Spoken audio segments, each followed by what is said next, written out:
उन्हाळ्याच्या सुट्ट्यांमध्ये लहान मुलांना पिकनिकसाठी घेऊन जाण्यासाठी हे पुण्यातलं बेस्ट पिकनिक स्पॉट आहे।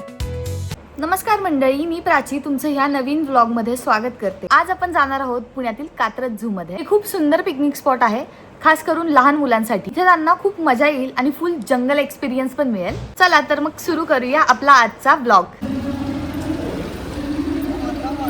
ओ माय गॉड, हिला पण घेऊन आले का तुम्ही? तर गाईज, आम्ही वेगवेगळ्या प्राण्यांना घेऊन प्राणी संग्रहालयात चाललेलो आहोत।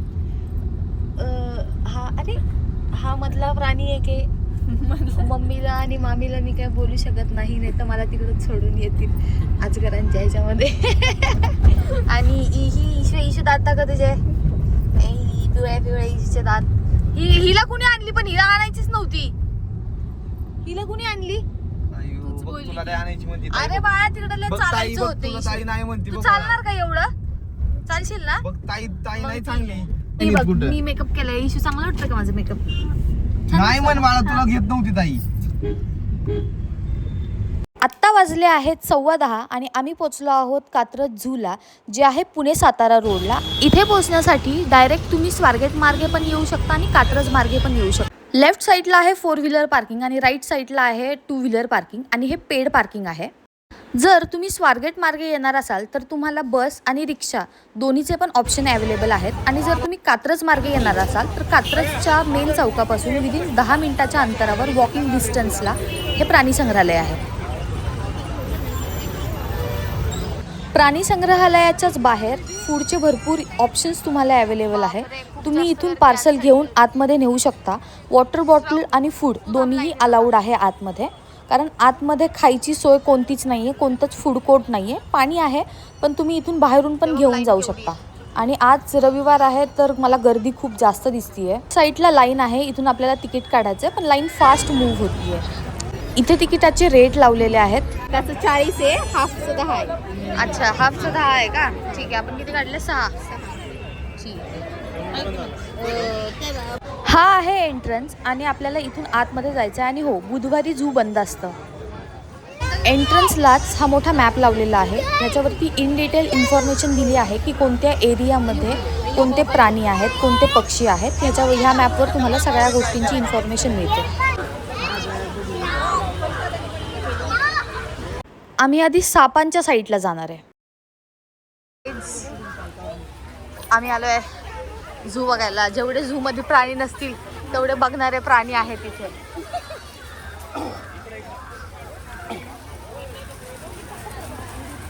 या सर्पकुंडामध्ये आहेत खूप सारे साप। लेट्स सी आपल्याला कोणकोणते साप दिसत आहेत। जेवढे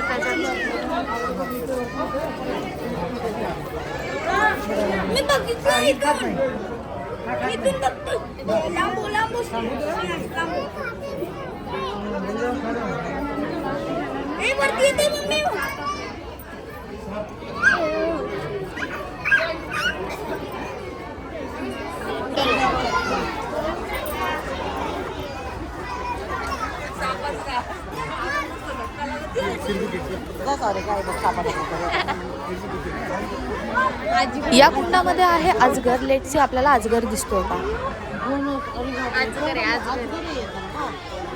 हो, श्रावला खाऊन टाकू शकतो तू खरं? पायथन,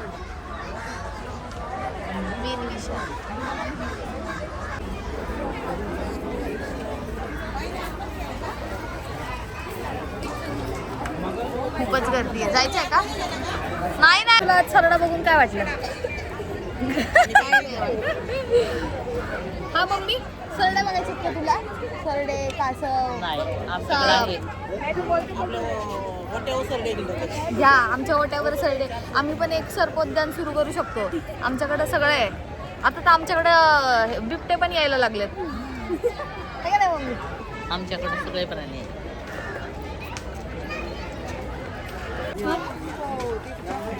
कोणती मांजर सांग? मांजर, लाल मांजर की रान मांजर? इथून आम्हाला तर काही रान मांजर दिसली नाही। जे लोक चालू शकत नाही किंवा कंटाळा आलाय त्यांच्यासाठी व्हेकल पण अवेलेबल आहे। इथे आहे उडणारी महागाय खार, ज्याला शेकरू पण म्हटलं जातं। आणि शेकरू आपल्या महाराष्ट्र राज्याचा राज्य पशु आहे। इकडच्या साईडला आहेत अस्वल. पाहूयात आपल्याला अस्वल दिसतंय का.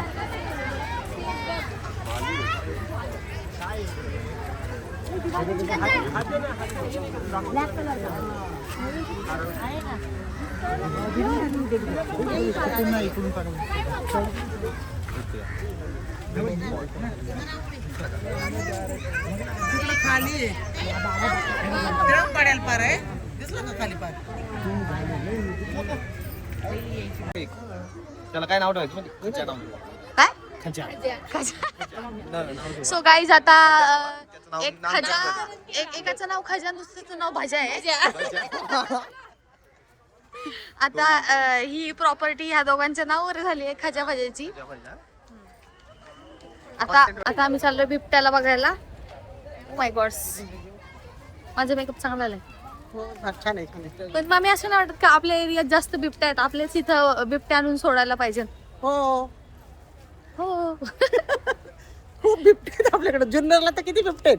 खेड, जुन्नर, आंबेगाव, खूप बिबट्या शिरूर. सगळीकडेच वाढलेत खूप जास्त. हो माझ्या माहेरच्या तिथं पकडलं 3-4 दिवसापूर्वी. बघा आमच्याकडे किती बिबट्या. गाठात आपल्या बिबट्या. तुम्ही आत गेली तरी तिला दिसत इकडे आहे पांढरा वाघ. तर आता इकडनं मग हा तिला झोपलाय, दिसणार नाहीये तो. माझ्या तो फोनवर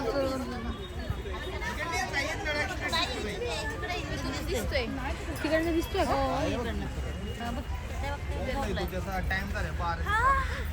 नाईट गेलेली लय लांब आहे. 2-4 टिपके दिसले आता तिकडं बसायला जेवण करायला भरपूर जागा आहे. सगळेजण जेवण करतायत इथं बसून. तुम्ही घरून टिफिन आणू शकता, चटई आणू शकता आणि इथे निवांत बसू शकता.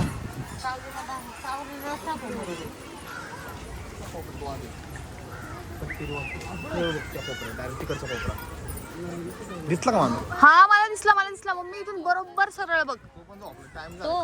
तोंड आहे तिथं तिकडं. नाही दिसत आहे माझ्या ह्याच्यात. काही त्याला आवाज दे. हा काय म्हणू तिकडे ये. ईशो आवाज झाला.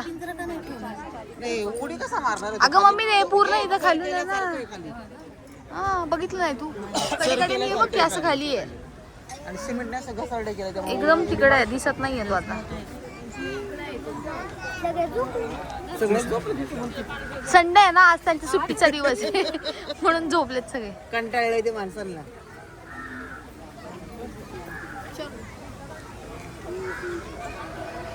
प्रत्येक प्राण्याचं नाव आणि त्याचा बोर्ड लावलेला आहे की इथे कोणता प्राणी आहे. इशू तुला दिसतोय का. ए येडे तिथं कसे लिहिले.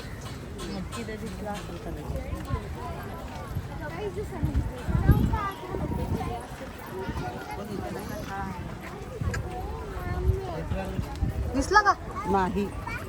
कुठे गेला आहे का असंच बोर्ड लावलंय. पाणी प्यायला येऊ ना. पिचाराचं पाणी पण नाही साफ केलं. त्याचं भांडी घासायचं काम असेल तर आपल्याकडे ऑफिशियल भांडवाली इथे. मग श्राऊ भांडी घासायला तेवढं तुला जवळून बघायला यायचं. असं तर काय करणार आहे.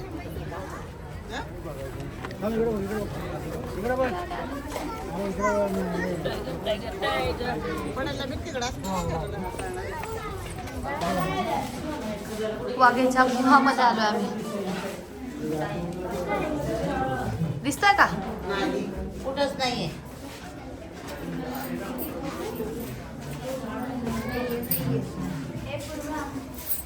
चांगले दिसत असते.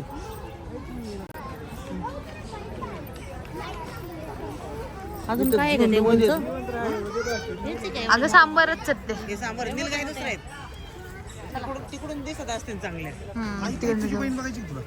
तुझी बहीण बघायची का. तुझी बहीण आणि तिला फोटो पण काढायला आवडतो, लगेच पोज पण देत होती.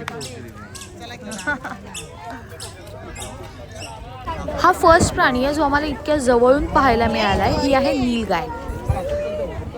ईशू आपल्या म्हशीसारखी आहे काही. मग न्यायची का आपल्याला.